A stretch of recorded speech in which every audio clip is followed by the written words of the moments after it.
Have you ever given any thought to the way you process information? The truth is, you do it all the time. Not just online, but at home, at work, and in the conversations you have every day. You read a negative review for the latest Steven Spielberg movie. You hear from a friend that it's actually pretty good.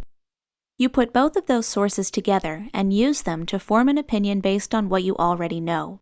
You know you like Steven Spielberg, but maybe you're not really interested in the movie. You decide to wait till it comes out on DVD. Believe it or not, there's a word for that. It's called synthesis, but for our purposes, it may be easier to think of it as putting things together in your head. Synthesis is something that happens naturally in everyday life.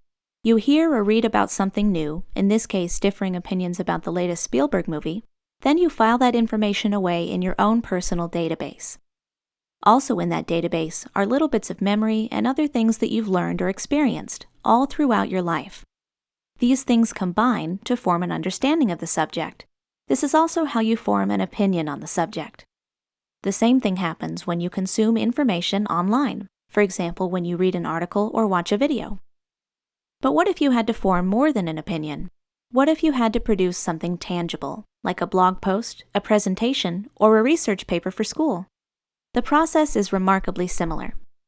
First, it wouldn't be right to just throw your research together, save it in a Word document, and call it a day. Your work should be like your opinions. Your work should be unique. Instead, think about your sources and start putting them together in your head. In this example, articles that talk about green living. Look for connections between the materials that might help you understand the subject a little better. Look for connections in your personal database. For example, any experience you have with recycling or saving energy at home. This will help you draw your own conclusions so you can eventually put your thoughts into your own words. That's synthesis. But really, it's as simple as putting all the information together and combining it in order to create something new. Remember that, and your next writing project is sure to be a success.